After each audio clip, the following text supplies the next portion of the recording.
Araw-araw na unti-unting nilalamon ng tubig ang isang bahagi ng Barangay San Isidro sa Jose Abad Santos, Davao Occidental matapos ang magnitude 7.8 na lindol noong June 8. 12 araw matapos ang lindol, mahigit 10 ektarya na ng lupa ang nalubog sa tubig at patuloy pa itong lumalawak sa bawat araw. Kapansin-pansin ang dahan-dahang pag-abante ng tubig sa lugar.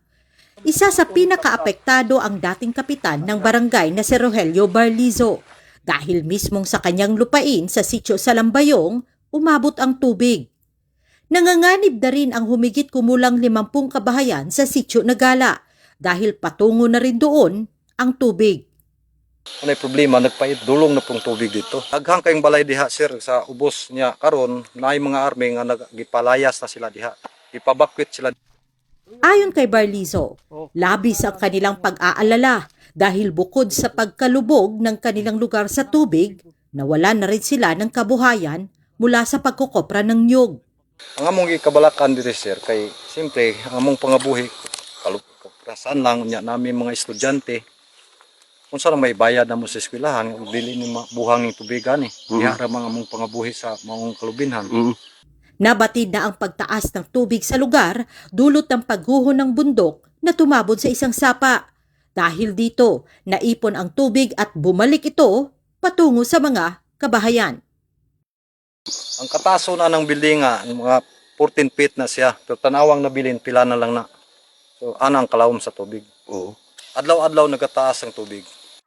Nauna nang inanunsyo ni Jose Abad Santos Mayor Jason John Joyce na dapat nang lumikas ang mga residenteng nakatira malapit sa sapa, lalo na sa mga barangay ng Nuwing, Butuan, Sugal, Kabalyan at Malalan dahil nananatiling delikado ang sitwasyon sakaling bumigay ang lupang tumabon sa sapa.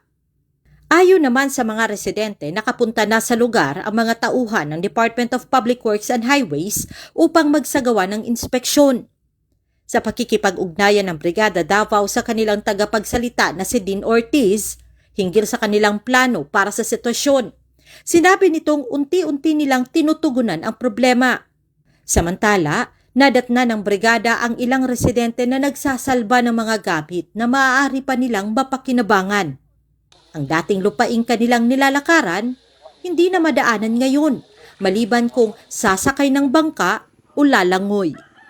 Umaasa na lamang ang mga residente na mabibigyan ito ng agarang atensyon ng pamahalaan upang maibalik ang kanilang kabuhayan at mailayo sila sa panganib.